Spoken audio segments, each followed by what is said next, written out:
যে ঘটনা বাংলাদেশে ঘটেছে একটা ন্যাক্কারজনক ঘটনা। জাতির পিতা বঙ্গবন্ধু শেখ মুজিবুর রহমানের একটি ভাষণ বাজানোর জন্য যদি মানুষকে মব ভায়োলেন্সের শিকার হতে হয়, তাহলে স্বরাষ্ট্র মন্ত্রী এবং আইন শৃঙ্খলা বাহিনী কোথায়? আজ ঐতিহাসিক ৭ই মার্চ বাঙালি জাতির পিতা বঙ্গবন্ধু শেখ মুজিবুর রহমান 1971 সালের ৭ই মার্চ ঢাকা রেসকোর্স ময়দানে যে ভাষণ দিয়েছিলেন 17.5 মিনিটের, এবারের সংগ্রাম মুক্তির সংগ্রাম, এবারের সংগ্রাম স্বাধীনতার সংগ্রাম। সেই দিন থেকে স্বাধীনতা শব্দটি আমাদের এখন মহান মুক্তিযুদ্ধের 30 লক্ষ মানুষ যারা শহীদ হয়েছে, 3 লক্ষ বাবুন, তাদেরকে শ্রদ্ধাভরে স্মরণ করি।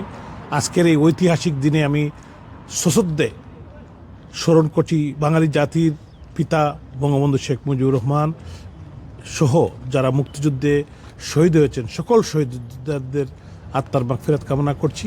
এবং আমরা একটা জিনিস লক্ষ্য করলাম, এই 7ই মার্চের বঙ্গবন্ধুর ভাষণ আজকে ঢাকা বিশ্ববিদ্যালয়ের শাহবাগ এলাকায় তারা মাইকে ভাষণ বাজানোর জন্য যে বকশিবাজারে হামলা করেছে, বিভিন্ন স্থানে 32 নম্বরে যারা ফুল দিতে গিয়েছিলেন তাদেরকে গ্রেপ্তার করা হয়েছে। একটি দেশের জন্য এবং আমরা দেশবাসীর জন্য অত্যন্ত একটি দুঃখজনক ঘটনা। যারা বড় বড় বুলিয়া উড়াচ্ছেন, গণতন্ত্রের কথা বলছেন, বর্তমান যিনি দেশের নতুন প্রধানমন্ত্রী হিসাবে দায়িত্ব পালন করে, যিনি দেশে গণতন্ত্র প্রতিষ্ঠা, শান্তি প্রতিষ্ঠা এবং আইনের শাসন প্রতিষ্ঠার কথা বলছেন, মব ভায়োলেন্স বন্ধ করার কথা বলছেন, কিন্তু আজকে এই নতুন সরকারের সময় আজকে যে ঘটনা বাংলাদেশে ঘটেছে একটা ন্যাক্কারজনক ঘটনা। জাতির পিতা বঙ্গবন্ধু শেখ মুজিবুর রহমানের একটি ভাষণ বাজানোর জন্য যদি মানুষকে মব ভায়োলেন্সের শিকার হতে হয়, তাহলে স্বরাষ্ট্র মন্ত্রী এবং আইন শৃঙ্খলা বাহিনী কোথায়? তারা কি করছেন এবং তাদের লক্ষ্য কী? এই দেশের মানুষ কিন্তু অতীতেও তারা প্রমাণ করেছে বারবার যে মানুষ যখন ফুঁসে উঠে তখন কেউ এদেরকে থামাতে পারে না।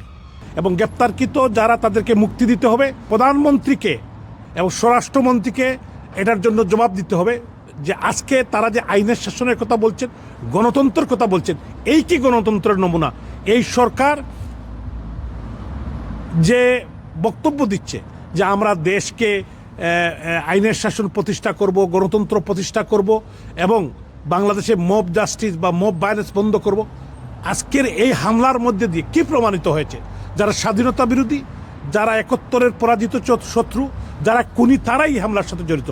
তাদেরকে অবিলম্বে গ্রেপ্তার করতে হবে। যারা তাদেরকে গ্রেপ্তার করা হয়েছে তাদেরকে অবিলম্বে মুক্তি দিতে হবে।